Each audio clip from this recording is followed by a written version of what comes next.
already a reinvention in 2007 na from really directory assistance and very, very simple processing, we moved up the value chain, and then we developed a plan to work with government so that through TESDA, merong money for training. At the time, you know, only 3%, 3 to 4%, for every 100 hired, alam mo ito, Amy, because you're in the training, for every 100 interviewed, only 3 to 4 would be hired. That's why the companies started poaching from each other, kasi mas mura na mag-poach ka, mag-hire ka from another company na screen na process na, kaysa sa mag-screen ka ng 100, makipag-usap ka sa 100 para lang mag-hire ng 3 or 4 na eligible, di ba? Kaya nagkaroon ng poaching within the industry. But nonetheless, so after 7 years, nagkaroon na ng parang re-emergence, no? Parang phase 2 or booster rockets, new directions. So I think the industry has to do the same thing again now, no? Because there's a new set of challenges. No? Amy mentioned automation, really AI. No? That's the challenge. Machine learning, big data. I mean, all of these things are. I'll give you an example. There's a very, very good, well-recognized study in the US that says 20 to 25%, a quarter of this kind of ministerial jobs will disappear in the next 20 to 30 years. Kasama dyan itong mga pinaka-basic na call center jobs. But that doesn't mean that mawawala yan sa atin, because we can also adapt. We can also move up the value chain. Sinasabi na, let's get to tier 3, tier 4 services. No? But I'll just give you an example. No? Sabi nitong Yuval Harari, who wrote the book, he said, take doctors. Parang napaka-komplikado ng trabaho ng doktor. May pre-med 4 years, and then med proper another 4 years, and then they take an exam, and then my internship, and then my residency, and then finally they become a full-fledged doctor. So roughly 10-year cycle para ka maging doktor. Sabi niya, doctor jobs, a lot of doctor jobs are gonna disappear. Anong connection yan sa call center, BPO, IT? Ang connection niya is, kung ang mga doktor magdi-disappear, ano pa kaya yung mas basic na call center?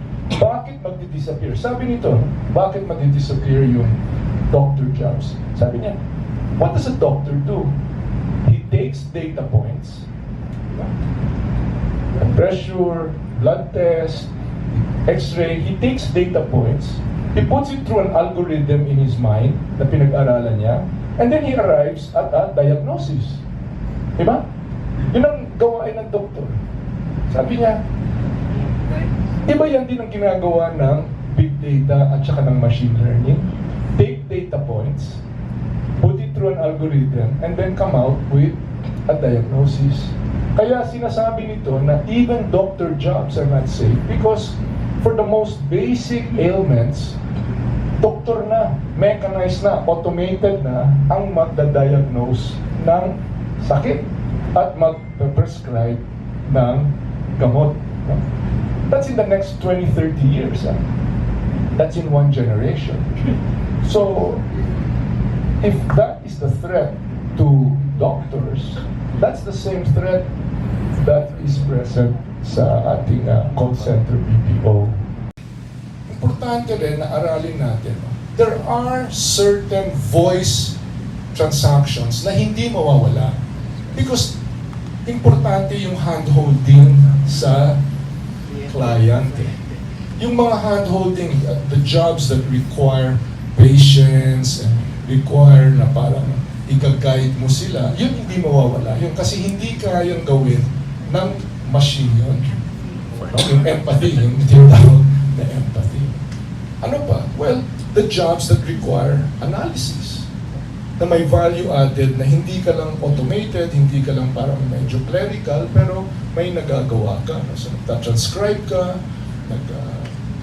nag-a-analyze ka, yung financial forensics, accounting, human resource, all of those things that require some value added, yun ang dapat na pinapasukan natin.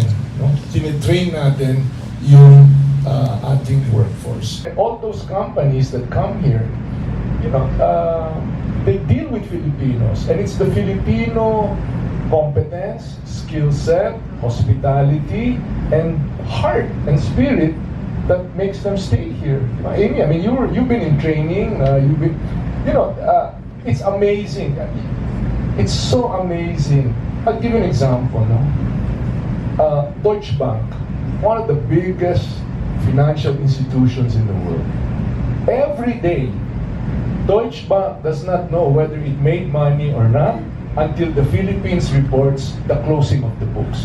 Dito nagsasara ng libro ang Deutsche Bank globally. I mean, just imagine that.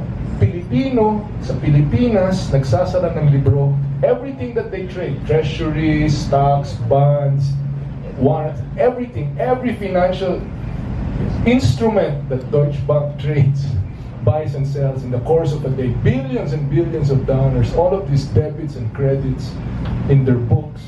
Mga Pilipinong nagsasara ng libro. I mean, for those of you who know accounting, T-account yan, di ba? Debit, credit, hanggang magsara ang libro, hanggang sabihin nila, o kumita tayo o natalo tayo for every account.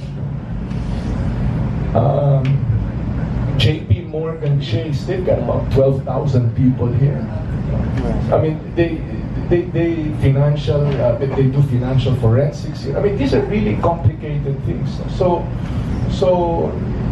talaga yung husay ng Pilipino, nakikita ng mundo. And one of the easy, frankly, as a DTI secretary, as somebody who promotes investments, one of the moment na nasubukan na nila yung Pilipinas at mga Pilipino, madali. I'll tell you, in 2000, nung nagsisimula pa lang tayo, the buildings along Ayala Avenue were so empty, were so desperate for locators that they were giving away 9 months free rent. Ganun katindi yung crisis ng panahon na yun. 9 months free rent para lang dito kayo mag-locate sa amin. And ngayon, punong-puno, diba? I mean, and it's talaga napapatunayan ng Pilipino na pwede tayong makipagsabayan in something as complex as this.